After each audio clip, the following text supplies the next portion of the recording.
Break के बाद आपका फिर से स्वागत है टीनो स्वदेश पर। बाजार में आज हमने देखा कि आईटी शेयरों के चलते तेजी पर कारोबार होता हुआ आपको नजर आएगा और निफ्टी लगभग 125 अंकों पर है, डे हाई पर आपको नजर आएगा। और इंफोसिस, विप्रो, टेक महिंद्रा, टीसीएस 2 से 4.5% के आसपास का उछाल हमें देखने को मिल रहा है। जहां पर कमजोरी है सिप्ला को लेकर एक नेगेटिव खबर थी, ब्रोकरेजेस की तरफ से डाउनग्रेड भी आया। मॉर्गन स्टैनली हो गया, नुवामा हो गया और ये शेयर निफ्टी का टॉप लूजर है, करीब 2.5% गिरावट है। और इटर्नल में भी 2 से 2.5% के आसपास की कमजोरी हम देख रहे हैं। हालांकि ब्रॉडर मार्केट से संकेत अच्छे हैं, 1650 शेयर ऊपर है और 1000 से थोड़ा सा ज्यादा शेयर हम देख रहे हैं कि गिरावट के साथ आज के सत्र में आपको कारोबार करते हुए नजर आएंगे। लेकिन कहीं न कहीं बाजार हम देख रहे हैं कि 25,800 के आसपास आके अटक रहा है। क्या आज ये लेवल को पार करके 26,000 की तरफ निफ्टी कदम बढ़ाएगा? ये है बड़ा सवाल। और उससे बड़े सवाल ये है कि क्या 2026 है 2025 से बेहतर साबित होगा? बजट से पहले आपको किस तरह से अपनी पोजीशनिंग करनी चाहिए बाजार में? ये तमाम सवाल आपके मन में होंगे। और एक सबसे बड़ा सवाल जिसका जवाब शायद ही किसी के पास हो कि भारत और अमेरिका के बीच में ट्रेड डील कब होगी, ये शायद ट्रंप ही जानते हैं। लेकिन एक बड़े एक्सपर्ट हमारे साथ हैं, गौतम भाई, जो कि चार्ट भी समझते हैं और इसके अलावा फंडामेंटल्स को भी करीब से ट्रैक करते हैं, हमारे साथ जुड़ गए हैं। गौतम सर, बहुत शुक्रिया आपका समय देने के लिए। स्वागत है आपका 18 स्वदेश पर। गौतम भाई, क्या लग रहा है मार्केट का आपको? क्योंकि बाजार रह के ना अटक रहा है, चल भी रहा है तो वो कन्विक्शन नहीं आ रहा है, लोगों को कॉन्फिडेंस आ नहीं पा रहा है कि नहीं हम इस पर थोड़ा लंबी अवधि का दांव लगा लें। आपकी राय सर, क्यों ऐसी सिनेरियोज बन रहे हैं बाजार में? Good morning. देखिए, ये सब सवाल अभी उठ रहे हैं डिस्पाइट द फैक्ट कि हम सिर्फ लाइफ टाइम हाई से 2% दूर हैं। बट अगर आप लोगों से बात करें और मार्केट का अगर आप हाल देखें तो ऐसे लगता है कि मार्केट 10-15% लाइफ टाइम हाई से दूर है। So clearly there is a very big disconnect and a mismatch between the price action and the sentiment. मेरा मानना है कि लोग पिछले 3 साल में जिस तरह की तेजी देखे तो लोगों को लगता है कि India will always be one of the better performing markets in the world, but वैसा हो नहीं सकता है। तो हम हर मार्केट एक कंसोलिडेशन फेज से जाता है और मेरा मानना है कि पिछले 3 महीने में मार्केट एक कंसोलिडेशन फेज में रहा है। और जब भी वो 26,200-300 के पास जा रहा है, उसके पास कोई नया एक ट्रिगर नहीं है जिसके कारण वो life time highs and beyond पे जा सके। और डेफिनेटली हमारा market is one of the more expensive markets in the world और बाकी के मार्केट्स काफी अच्छा कर रहे हैं। तो जिस तरह की सेंटिमेंट है उतनी नेगेटिविटी चार्ट्स पे नहीं है। मेरा मानना है कि मार्केट यहाँ पर स्टेबलाइज कर रहा है। अगर अर्निंग सीजन अच्छा गया, अगर बजट में कुछ अच्छा निकला, जो मेरे हिसाब से हो सकता है, it could be a market friendly budget, then I think the market can recover from here. मेरा मानना है कि जब तक निफ्टी 25,450 के ऊपर है तो I think the chances of a breakout above 26,200 is very high. और हम अभी भी अपना लॉन्ग टर्म टारगेट जो 28,400 का है, हम अभी भी उसको मेंटेन करते हैं। तो इस मार्केट में बने रहना चाहिए क्योंकि इतनी नेगेटिविटी हमने पिछले 1-1.5 महीने में देखी, उसके कारण लोगों को इस लेवल्स पे बेचना नहीं चाहिए। India will join the global party, but हो सकता है कि ग्लोबल मार्केट जितना अच्छा नहीं करे, बट ओवरऑल बेसिस मार्केट का स्ट्रक्चर चार्ट्स पे अभी भी स्ट्रांग है। और अगर इंडिया के फंडामेंटल्स जो अगले 2 क्वार्टर्स में हम देखेंगे अर्निंग्स के थ्रू, अगर वो ठीक रहा तो मेरे हिसाब से होना चाहिए, क्योंकि गवर्नमेंट ने इतनी मेजर्स ली, तो आई थिंक ओवरऑल मार्केट ठीक रहना चाहिए। गौतम भाई, तो ये सवाल ना सबको परेशान भी करता है कि हम जो ग्लोबल पार्टी है उसको ज्वाइन क्यों नहीं कर पा रहे हैं। एक्सपोर्ट के मामले में मतलब अगर आप बाकी हम एशियन पीयर से देखेंगे तो हम पीछे ही हैं। अगर हम टोटल शेयर की बात करें तो हमारे यहाँ इन्फ्लेशन कम है, 1.25% के आसपास का इन्फ्लेशन है, ग्रोथ हमारे यहाँ सबसे अच्छी है, तो सारी चीजें तो अपने पक्ष में हैं। तो ये वैल्यूएशन वाला फैक्टर बार बार परेशान क्यों कर रहा है सर? ये देखिए, 2 चीज है। एक तो market follows the discounting mechanism और इंडिया के सारे जो एग्जिस्टिंग पॉजिटिव्स है वो ऑलरेडी प्राइस में है। अब आप वही इंडिया ग्रोथ स्टोरी को लेके आप ये नहीं बोल सकते हो कि जो हमारा जो 21-22 का पी है, we deserve a 24-25 P. Maybe we don't deserve a 24-25 P, या फिर consumption has to pick up for the economy to come back on track and then हो सकता है कि फिर मार्केट चलेगा। और मैं इस मार्केट को 20-25 साल से देख रहा हूं। देखिए, historically India has always been at the centre stage of the global rally. मैंने तो हर बार देखा है कि इंडियन मार्केट्स हमेशा अंडर परफॉर्म किया है। ये पहली बार हुआ है पिछले 6 महीनों में जहां इंडिया नहीं चल रहा है, इंडियन मार्केट नहीं चल रहा है और सारे वर्ल्ड मार्केट्स चल रहे हैं। अगर आप यूएस देख लीजिए, यूरोप देख लीजिए, जापान, चाइना, ब्राजील, ऑस्ट्रेलिया, सारे मार्केट्स अच्छे कर रहे हैं। तो आई थिंक ये एक कैचअप है। आई थिंक इंडियन मार्केट्स भी ज्वाइन करेगा। हो सकता है कि हमने जो पॉजिटिव्स देखा वो ऑलरेडी प्राइस्ड इन है। और निफ्टी को मत देखिए, इंडेक्स को मत देखिए, अभी भी काफी अच्छे थीम्स है। जैसे हम मेटल्स पे, पीएसयू बैंक्स पे, पीएसयू स्पेस पे इतना बुलिश थे और वो सेक्टर्स काफी अच्छे कर रहे हैं। तो ये एक स्टॉक पिकर्स मार्केट बन गया। अगर आप इंडेक्स को देखेंगे तो आप डिसअपॉइंटेड रहेंगे, आप डीमोटिवेटेड रहेंगे। बट आप अगर आप अच्छे सेक्टर्स में रहेंगे तो आई थिंक मार्केट में अभी भी बहुत बड़ी अपॉर्चुनिटी है। ठीक है, तो ये सेक्टर आपके लिए पिक करना बहुत जरूरी है कि कहां पर आपको पैसे अपने डिप्लॉय कर रहे हैं। पूरा बाजार शायद ना चले। गौतम भाई, अगर हम सेक्टर्स की बात कर लें तो आप पीएसयू बैंकों को लेकर काफी बुलिश थे और मेटल पर भी आपका काफी ज्यादा कन्विक्शन था। पैसे बना के दिए हैं दोनों के दोनों सेक्टर ने और ये रफ्तार अभी रुक नहीं रही है। जो अगर हम बड़े कंट्रीब्यूटर की बात करें सरकारी बैंकों में तो एसबीआई रिकॉर्ड हाई पर है, पीएनबी रिकॉर्ड हाई के आसपास है, बीओबी 300 रुपए के ऊपर। वैल्यूएशंस अभी भी काफी हमें चीप नजर आएंगे। आपकी राय क्या है इन दोनों सेक्टर को लेकर? क्या आपको लगता है कि यही फ्रंट रनर होंगे या फिर बाजार को सपोर्ट करने के लिए कुछ नए सेक्टर्स भी इमर्ज होंगे 2026 में? देखिए, एक चीज बहुत क्लियर है कि मार्केट अब फेयर वैल्यूएशंस को ज्यादा इंपॉर्टेंस दे रहा है, हाई वैल्यूएशंस को इंपॉर्टेंस नहीं दे रहा है, क्योंकि there are concerns on the growth itself. इसके कारण अगर आप देखेंगे जो स्टॉक्स या जो थीम्स या जो सेक्टर्स जिसके वैल्यूएशंस कंफर्टेबल हैं, वहां पर हमने ज्यादा स्ट्रेंथ देखा है पिछले 6 महीनों में। अगर आप PSU bank versus private banks को देख लीजिए या private banks versus PSU banks को देख लीजिए, I think on an overall basis non ferrous metals versus ferrous metals को देख लीजिए, आई थिंक ये दोनों सेक्टर्स में क्लियर है कि जहां वैल्यूएशंस कंफर्टेबल है वो चले हैं। मेरा मानना है कि यहाँ पर अभी भी काफी स्ट्रेंथ है। एसबीआई 1000 के ऊपर चल रहा है बहुत दिन बाद। हमारा ये एकदम टॉप पिक रहा है। No recommendation, just an observation. और मुझे लगता है कि पीएसयू बैंक्स यहां से भी अच्छा करेंगे। अपसाइड पोटेंशियल 15 से 20% का है इंडेक्स पे।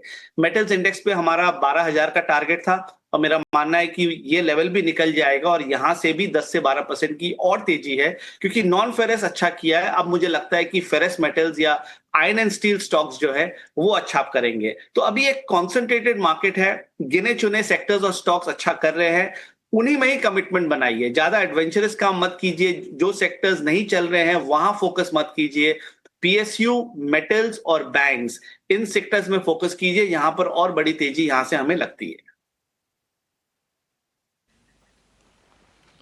ठीक है, पीएसयू, मेटल्स, बैंक्स, इन पर फोकस करने की जरूरत है। गौतम भाई, आप जो शुरुआत में जो आपने कहा ना कि सेंटिमेंट में और प्राइस में बहुत बड़ा गैप आ गया है, कि प्राइस उतने डिटोरेट नहीं हुए हैं लेकिन सेंटिमेंट वीक है। मतलब सेंटिमेंट जो वीक भी है ना, उसकी वजह यह है गौतम भाई कि स्मॉल कैप में, मिड कैप में लोगों के पैसे बने नहीं। तो और उम्मीदें ये होती हैं कि ग्रोथ वगैरह तो वहां पर ज्यादा दिखती रही है लेकिन निराशा वहां से ज्यादा आ गई। मिड कैप स्मॉल कैप को लेकर आपका क्या व्यू है? क्या कैचअप होगा? क्या बेटर ईयर होगा 2025 के मुकाबले 2026? देखिए, एक तो ये है कि एफआई सेलिंग तो कम होने वाला है नहीं, क्योंकि दुनिया में अभी इतने अच्छे मार्केट्स में इतने अच्छे अच्छे रिटर्न्स है, तो एफआईज के लिए डेफिनेटली बेटर अपॉर्चुनिटीज है आउटसाइड ऑफ इंडिया। तो उसके कारण मेरे हिसाब से लार्ज कैप्स में तो सेलिंग जारी रहेगी, तो लार्ज कैप्स और इंडेक्स ज्यादा कुछ कर नहीं पाएगा। But mid cap, small cap और माइक्रो कैप का जो स्पेस है वो हमें अच्छा लगता है। और मेरा मानना है कि जैसे ही निफ्टी स्टेबलाइज होगा, इस सेक्टर में बड़ी अपॉर्चुनिटी है 2026 में। और देखिए, मिड कैप इंडेक्स एक्चुअली अपने लाइफ टाइम हाई से 1-1.5% दूर है। बट प्रॉब्लम क्या है, लोगों का जो पोर्टफोलियोज है that is more aligned towards the small cap and the micro cap index, क्योंकि micro cap today is the new small cap, जहां पर average market cap for the entire micro cap index is about 4,000-5,000 crore. तो मेरा मानना है कि ये तीनों sectors, mid cap, small cap और माइक्रो कैप, ये तीनों अपने मीडियम टर्म सपोर्ट्स के लेवल पे ट्रेड कर रहे हैं आज के दिन। और और लग रहा है कि यहां से वो घूम सकते हैं, क्योंकि ब्रेथ स्टडीज अगर आप देखें, टेक्निकल ओवरसोल्ड स्टडीज अगर आप देखें, तो लग रहा है कि यहां पर बॉटम बन रहा है। तो अगर आप quality mid cap, small cap और माइक्रो कैप में अगर आप काम करेंगे तो आई थिंक बहुत बड़ी अपॉर्चुनिटी है इस साल के लिए। बट अगर आप उन शेयरों में काम करेंगे जहां पर अर्निंग्स नहीं है, जहां पर वैल्यूएशन हाई है, जो स्टोरी और नैरेटिव के बेसिस पे है, उसमें आपका रिटर्न नहीं बनेगा। So top quality business in the broader markets में व्यूअर्स का फोकस होना चाहिए। आपने नैरेटिव की बात की गौतम भाई, तो एक नैरेटिव तो ये भी बिल्ड हो रहा है कि जो इंडियन आईटी कंपनीज हैं ये एआई को लेकर ज्यादा गंभीर हो रही हैं, वहां पर इन्वेस्टमेंट आ रहा है। कुछ कंपनीज ने इसको अलग से क्वांटिफाई करके बताना शुरू भी कर दिया है कि हमारा एआई वर्टिकल से इतना रेवेन्यू आ रहा है। अब ये ग्रोथ तो अभी भी मिसिंग है, ग्रोथ नहीं आ रही है, लेकिन बाजार उसी से खुश हो जा रहा है कि ठीक, कोई डिस्रप्शन नहीं आ रहा है। आपका व्यू क्या होगा आईटी को लेकर? क्या आप एक्साइटेड हैं इंडियन आईटी कंपनीज को लेकर?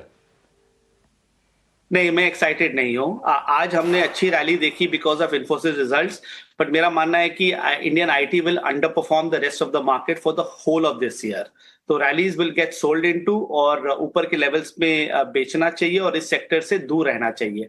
देखिए, there is no doubt that AI is disturbing the world, AI is disturbing financial markets, AI is disturbing our lives on a daily basis. अब ये समझना पड़ेगा कि वो डिस्टर्प्शन हमारे फेवर में है कि हमारे अगेंस्ट में है। मेरा मानना है कि एआई जिस तरह से डिस्टर्ब कर रहा है वो पार्शियली इंडिया के अगेंस्ट में है और इंडियन आईटी कंपनीज के अगेंस्ट में है। बड़े बड़े लोग इसके बारे में डिबेट कर रहे हैं पिछले 6-8 महीने से।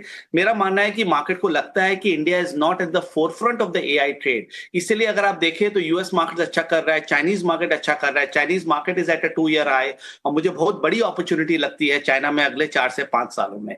तो एआई के चलते आई थिंक हमारा मार्केट अब जस्टिफाई नहीं कर पा रहा है इतना high valuations. That could be one reason why FIIs are also selling. But क्योंकि डोमेस्टिक मनी इतना स्ट्रांग है और 30,000 करोड़ हर महीने आ रहा है, अगर इकोनॉमी ठीक रहा तो एटलीस्ट अपना मार्केट सेलेक्टिवली अच्छा करेगा। ओवरऑल बेसिस में बड़ा बुल मार्केट होना डिफिकल्ट है। अगर हम 28,400 चले भी गए तो 10-12% की तेजी है, but real money will only be made in selective stocks and themes. Gautam भाई, एक और स्पेस है जिससे उम्मीदें काफ़ी ज़्यादा होती हैं और वो है इंफ्रा का। अब हम देश में अगर हम देखेंगे तो वैल्यू टर्म्स में कैपेक्स काफ़ी ज़्यादा हो गया है ओवर द ईयर, लेकिन जो हमारी इंफ्रा कंपनीज हैं वो पैसे बना के दे नहीं पा रही हैं। अगर हम एलएनटी को भी अगर मान लीजिए बेंचमार्किंग कर लें तो एलएनटी ने भी निफ्टी के हिसाब से ही रिटर्न दिए हैं, कोई ऐसे तोड़फोड़ रिटर्न दिए नहीं। तो वेल्थ कह सकते हैं कि एक तरह से प्रोटेक्टर है एलएनटी। ये पैसे क्यों नहीं बन रहे इंफ्रा में? लेकिन जबकि हम देश में देख रहे हैं कि अच्छा रोड्स हैं, टनल्स हैं, ब्रिजेस हैं, तमाम चीजें, ये तो पिकअप कर रहा है। प्रॉब्लम कहां पर आपको नजर आती है इसमें? देखिए, अगर आप एलएनटी का एग्जांपल ले रहे हैं तो पिछले 12-15 महीनों में रिटर्न नहीं है, बट अगर आप 3 से 5 साल का व्यू ले तो L&T has done fabulously well. I think it is one of the best performing stocks in the Nifty, और इस मार्केट में भी अगर वो 4,000 के आसपास ट्रेड कर रहा है तो अगर कोई एलएनटी जैसे स्टॉक में अगर हेविली इन्वेस्टेड रहता तो उनका पोर्टफोलियो एक्चुअली सेफ रहता। तो वही पॉइंट है कि अगर आप क्वालिटी स्टॉक्स में है तो कमिटमेंट बना के रखिए और वहां पर ही अच्छा पैसा बनेगा। बट आपने जो पॉइंट रेस किया, मेरे हिसाब से वो ऑलरेडी प्राइस में है। Infrastructure I think is the backbone of the Indian economy.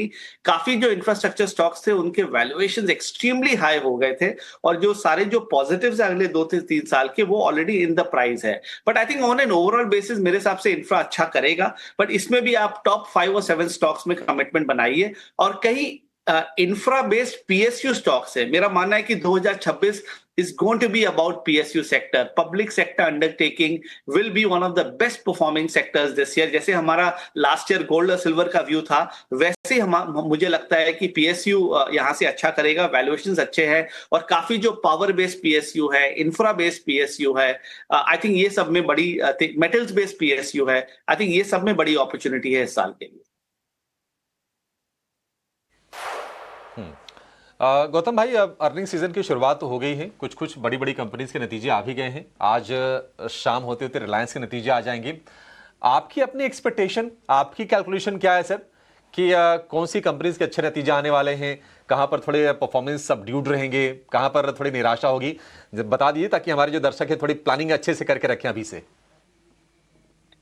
देखिए सेलेक्टिवली बोलना डिफिकल्ट है, but I think on an overall basis earning season अच्छा जाना चाहिए। एक तो क्या है, गवर्नमेंट ने इतने मेजर्स लिए हैं पिछले 2-3 क्वार्टर्स में, आरबीआई गवर्नर ने इतना मेजर्स लिया है, तो हमें लगता है कि कंजम्पशन पिकअप डेफिनेटली इकोनॉमी में होगा और वो रिजल्ट सीजन में रिफ्लेक्ट करना चाहिए। इसके कारण हम अभी 25,800 पे हैं। अगर इकोनॉमी में प्रॉब्लम होता तो हम आज 25,000 के नीचे ट्रेड कर रहे होते या फिर एक बेयर मार्केट में चले गए होते। बट एक्चुअली अगर आप देखें तो हम 2% दूर है लाइफ टाइम हाई से। सो मेरा मानना है कि इस क्वार्टर के रिजल्ट ओवरऑल बेसिस पे अच्छे आएंगे। जो कंपनीज फॉरेन पॉलिसी से लिंक्ड है वो डेफिनेटली इंपैक्ट होंगे, पर जिन कंपनी जैसे बैंकिंग एंड फाइनेंशियल सर्विसेज है वो फॉरेन पॉलिसी से उतना लिंक नहीं है, तो वहां पर मेरे हिसाब से रिजल्ट्स अच्छे आएंगे। और अगर बैंक निफ्टी 60,000 के ऊपर चलता है तो वहां पर 10 से 12,000 पॉइंट की तेजी आ सकती है, अगर 6 से 12 महीने का व्यू है। तो मैं वापस वही बोलता हूं, बैंक्स, मेटल्स और पीएसयू ये कंपनीज हम क्लोजली फॉलो कर रहे हैं अर्निंग सीजन में। और क्योंकि इसके वैल्यूएशंस कंफर्टेबल है, अगर कुछ भी पॉजिटिव अपटिक आता है तो ये कंपनीज काफी अच्छा करेंगे मार्केट्स पे। ठीक है, फॉरेन पॉलिसी की आपने बात की गौतम भाई, निश्चित तौर पर आप उसमें ट्रेड डील को शायद सबसे पहले नंबर पर रखेंगे। अब बाजार मतलब अंदाजा लगाता रहता है, थोड़ी थोड़ी प्राइस इन करने की भी कोशिश होती है। आप जरा ये बताएंगे कि आपकी क्या उम्मीदें हैं ट्रेड डील को लेकर, कब तक आप कल्मिनेट होते हुए देख रहे हैं? और दूसरी चीज, मान लीजिए कि ट्रेड डील हो गई, भारत के टर्म्स एंड कंडीशंस पे हो गई, तो बाजार में यहां से कितनी तेजी आप देख रहे हैं?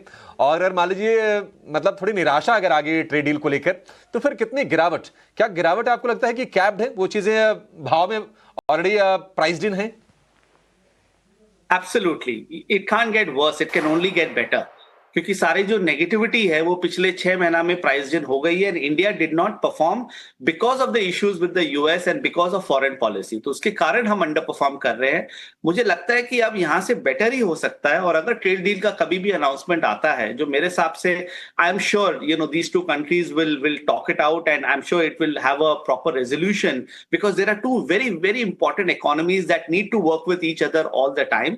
तो अगर वो होता है तो मार्केट को टाइम नहीं लगेगा life time highs and beyond जाने में।